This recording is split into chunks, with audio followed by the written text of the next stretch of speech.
This is Volkswagen's new electric SUV coupe, the VW ID5, both at the rear-wheel drive version and the all-wheel drive version, the Sporty GTX, here today with Thomas and Autogefuehl. And we're also in a digital studio here today. It's really impressive because we can actually just change our location by a click. Yeah, very impressive. Sunset maybe, or what do you like best?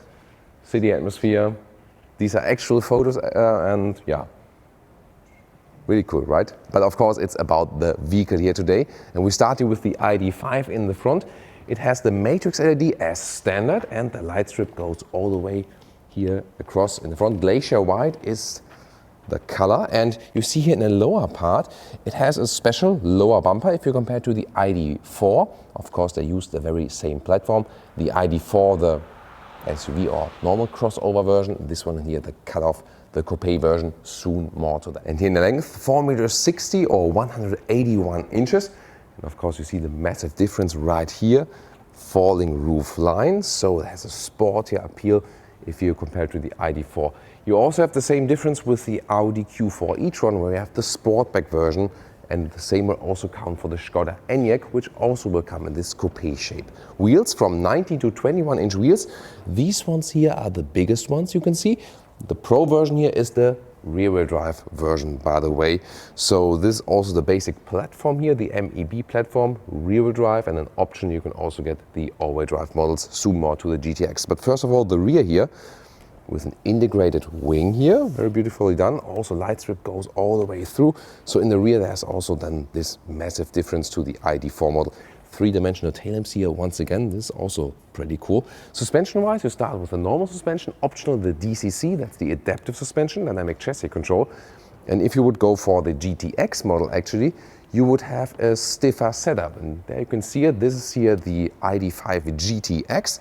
It comes standard with 20-inch wheels and then once again 21-inch wheels as an option. The front grille is a little bit different in the lower part.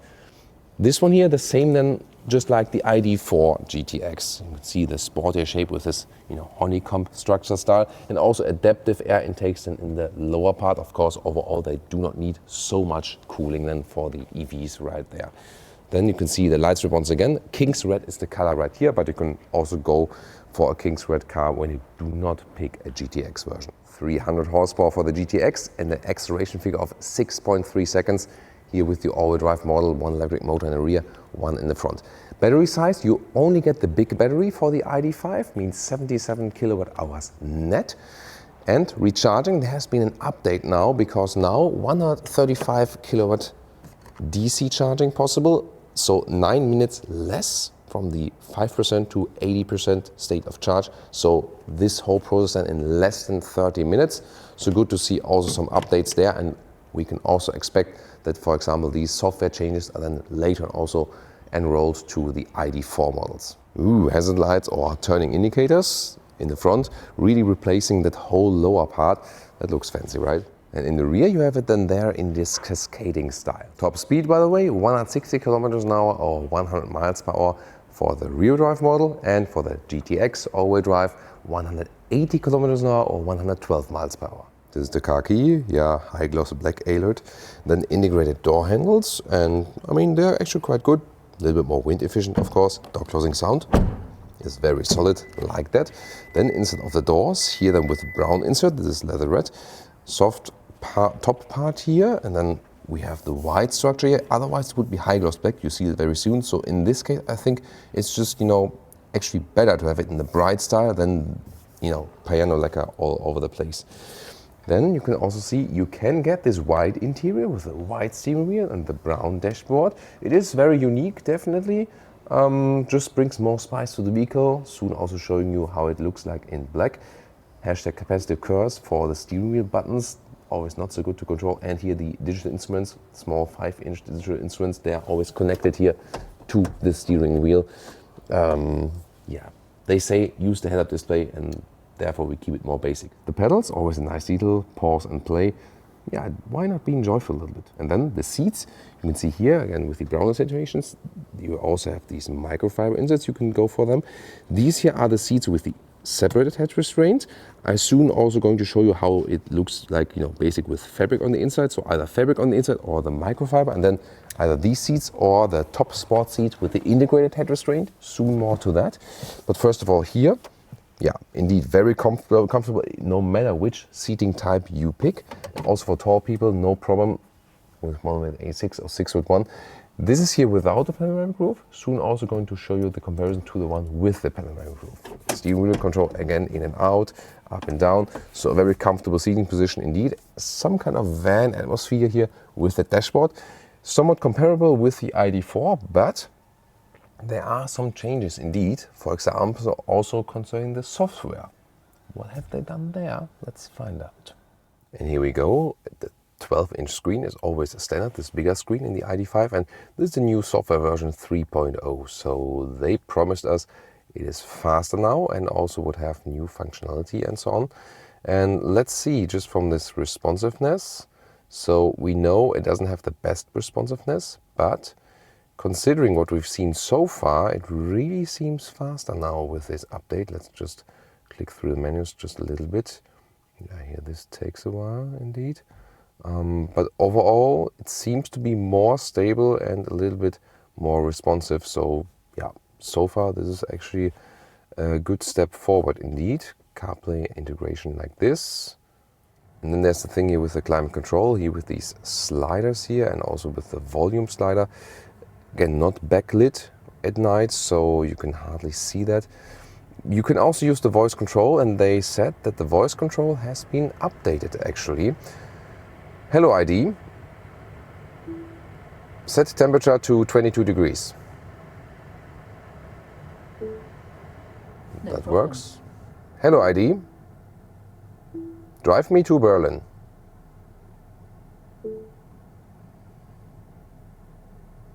Please say the address or the line number. Okay, that's here as well. So indeed, seems to be that the voice input has been massively upgraded. So yeah, I mean, it won't win a prize against Tesla or Polestar or something, but definitely a big upgrade it seems to be if you compare it to the so far versions. Ambient lighting, you can see very well integrated, and I really like this bright styling because also the frame around the infotainment screen is bright, and also the matte style, so less black panel like I use, and also this matte aluminum style insert right there.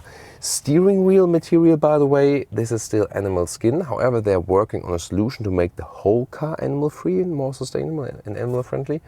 And by end of 2022, this will come with a so-called apple skin, and this is also a natural fiber made from, fiber from apple skin. This will be really cool development there. And by the way, the seats here, you can see you have these armrests that makes, some kind of travel feeling atmosphere. Middle console here in the front, adaptive cup holders. That's actually a nice insert. You can also remove that. That's interesting, would also be possible.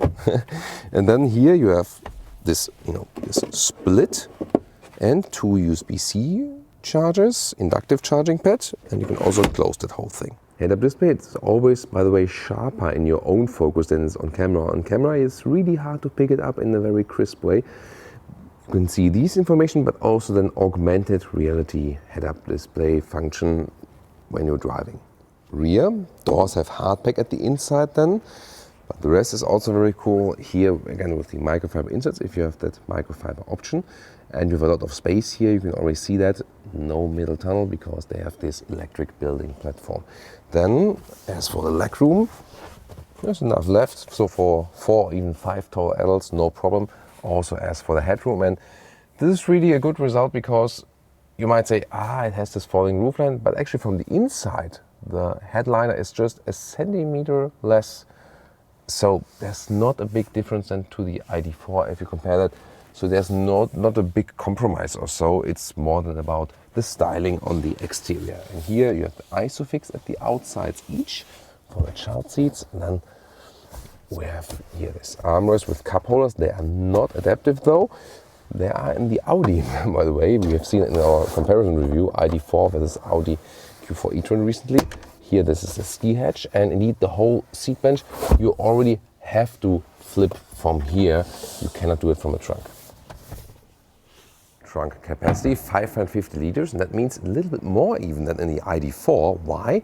Because here, this area below the cover, where it is measured, is a little bit higher. And then if you fold everything and measure up to the roof, then the liter capacity, the maximum, is less than the ID4.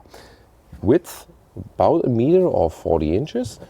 And the length is here at about 94 centimeters or 36 inches. And that height here below the cover, some 44 centimeters or 17 inches. You can see here a backpack also fits in easily, like this, also upright. Underneath you have some storage space for the cable, once, and something more. So there, for example, you can store it. And then to fold the seats, told you earlier, you have to go around and then, for example, here like 2/3, 1/3, or that ski hatch, and the total length then to the seat is about 1.70 meters or 67 inches. You can order this one here with this retractable towing hook here, and it can actually tow up to 1,200 kilograms, so 1.2 tons. That's some 2,645 pounds. This in here for the rear drive version. The GTX, the all-wheel drive model, a little bit more, 1.4 tons or 3,090 pounds. And now let's take a look at the GTX interior, a little sportier, and also this dark interior style. So the dark interior style you can also get for the normal model, of course. Here again, soft touch. And then you have this blue leatherette insert with red contrast stitches. Soon there will also be another color available if that's too much screaming out for you. Also in here at the dashboard, for example. And you also have this red GTX insert right there. And this one here is also this integrated head restraint. So you can get this sport seat both for normal and the GTX version option, and here also with the microfiber insert then. The thing is, they are both indeed very comfortable. The normal seat, I would say, is a little bit more plush, a little bit softer from the bolstering. So if you seek the best comfort, I think I would not go for the sport seat. However, this one is still also very comfortable. So both very comfortable indeed, but the other one maybe even a little bit more. Headroom then here is a little bit different because it's of course a little bit less than here at the side, but still plentiful, with 1.86 6'1".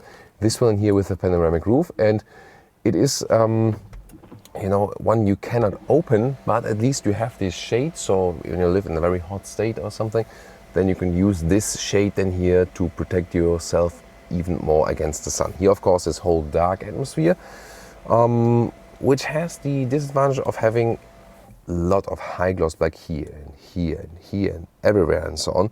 So I would really go for the bright interior. Or what's your take on that, guys? Here once again you can see the ambient lighting also leads over to the inside of the doors.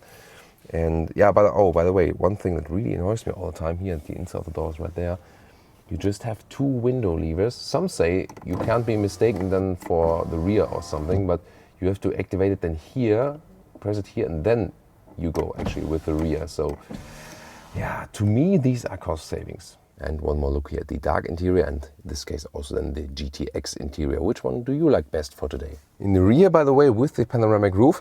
So in the other vehicle I could also fit a hand over my head, so it's not the biggest difference actually what headroom you have here. No matter if you go ID4, ID5, with or without panoramic roof, it's kind of always sufficient, at least if you're my size. And here we have the base seat form with the separated head restraint, however in the GTX style, but with a fabric insert. So this is also quite cool. This stays cool in summer, especially here with the fabric, for example, red contrast stitches. Also very comfortable. So just remember, we have the base seat form or the sport seat form with the integrated head restraint. And then we have either fabric on the inside or then the Dynamica microfiber. And well, what is the best actually for the comfort? To my feeling is the base seat, but then with the microfiber option, that was the most comfortable seat in the test here today. And you should also check out the ID4 GTX versus the Audi Q4 e-tron. We have a comparison episode of that, or the Ioniq 5 review, also a strong competitor of this one.